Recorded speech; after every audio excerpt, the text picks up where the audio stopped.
مساء الخير عليكم، ان شاء الله تكونوا كامل بخير، ان شاء الله راكم مهنيين صافي الحمد لله. اليوم جيتكم بوصفه كونفيتور دو فريز ولا مربى الفراوله. هنا عندي كيلو تاع الفريز، كنت غسلتها نشفتها، عندي هاد طنجره تاع زجاج قلت نطيبها فيها، غسلتها كامل نقيتها. هنا ديروا كيلو تاع الفريز وكيلو تاع السكر، تنقصوا منه كاس وتحطوها هكذا، حطوا كامل هذاك السكر فوقها وطيبوها ابتي فو. هنا ما تبيتوهاش باش تقعد لكم هكاك حبات، سينو دوب كامل. هنا بعد ما بدات تغلي حركتها غير شويه هكذا وخليتها،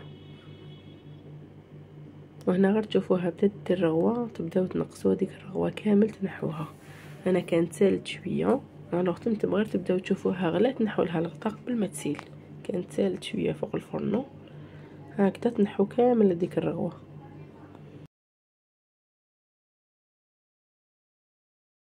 هنا بعد ما نحيت له كامل هذيك الرغوه خليته يعقد ابتي فو حتى تشوفوه تقال، بدا يتقال هذاك السيرو.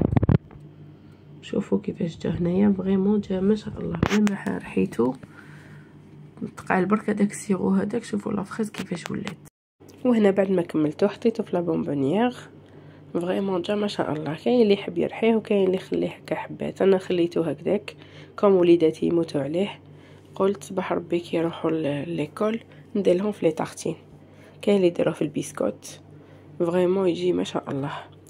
نقول لكم شهيتكم في الجنه ونتمنى تجربوه، واللي جربته تكتب لي في لي كومونتير صحه قهوتكم. هنا بعد ما برد كامل حطيته في هاد لي بورت مونجي وتحطوه في الكونجيلاتور ولا في الفريجيدير تحتفظوا به مده طويله. دونك هادي نديرها في الكونجيلاتور وغادي نخليها في الفريجيدير، كي تخلص لي نزيد نجبد واحده اخرى. ان شاء الله تجربوه.